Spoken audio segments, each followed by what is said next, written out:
It is 6:28. Thanks for joining us here on Good Morning San Diego. Californians with disabilities and their families are relying on the state to keep its commitment to investing in their services while still living with the long-term effects of chronic underfunding.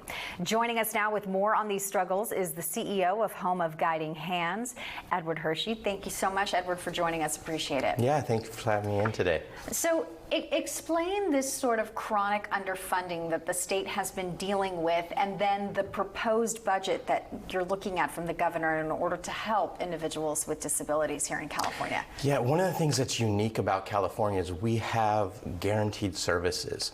So California in 1977 passed the Lanterman Act, which guaranteed services for individuals with intellectual and developmental disabilities. No other state has that. So we made a commitment to take care of this population and to serve them. We've been dealing with chronic underfunding for years now. Several years ago, they put together a rate study to see what actually needed to be funded for this program. And they put together steps to implement that. The last step was going to be July 1st, and the governor's proposed budget that came out last month has a delay pushing that back a year of this much needed funding. It's about $1 billion for the industry that people were depending on and counting on. So it's having this negative impact. We already have a crisis in staffing, and this is going to just make that worse. So we have, in San Diego alone, there's 41,000 individuals with intellectual and developmental disabilities. Several of them are going without services. The commitment we made to help protect them and to offer them these much needed services. So, and it's not services that are wants or are, nice things. These are needs: trips to doctor's appointments, support to get a job, housing, much needed support. We're talking fundamentals down to food and shelter. Yeah. So when it comes to these individuals and their families going without services, are you having to turn people away? We are. We have a waiting list, which is a nice way of saying turning away services for these people. And there also seems to be, and maybe to no surprise to some, waste within the budgeting that's there, right? So last year alone, the 21 regional centers that help manage the funds, they gave back $1.6 billion of unspent service funds that could have gone to helping individuals. And the driving... How does that happen? Have that make sense to me, because you're turning people away because the funding's not there, but then there's a huge amount of money that's not being spent. How does that work?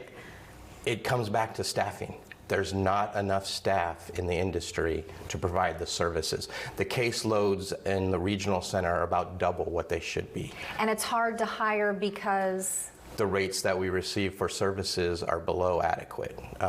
They consider the direct service professionals, which are very much like CNAs, they consider them entry-level workers. And so you're not allowed to pay them more? We can pay more, and that's what HGH and other organizations like us do. We do events to help raise some of that gap. About 90% of our funding comes from the state, and 10% comes from grants, donations from individuals, events that we do. So what do you need from the public? I mean, obviously you're trying to raise awareness of the situation that most people don't know about, but most people, I would say, want to care for our individuals living with developmental disabilities. Yeah, I want to encourage people to go to our website, guidinghands.org. On there you can find information on advocacy, how you can reach out to your local officials and tell them that this isn't right, and how you want your money spent, your tax dollars, right? You can also go there and see the events that we have. We have our Randy Jones Run Walk coming up March 2nd, and then in April we have our gala, our 50th gala coming up. So we're really looking forward to those events. But support organizations like us, like St. Mad's, others that are in this industry that need your support now. Yeah, so maybe making the governor a little more aware of some of the changes that could be. That's a good point, because this is a proposed budget, so we have time, right? Yep, absolutely. Edward, thank you so much. Thank you. Appreciate it, and hope people learn more about the Home of Guiding Hands. Thank you. All right, we'll send it back over to Paul. Thank you, Lauren.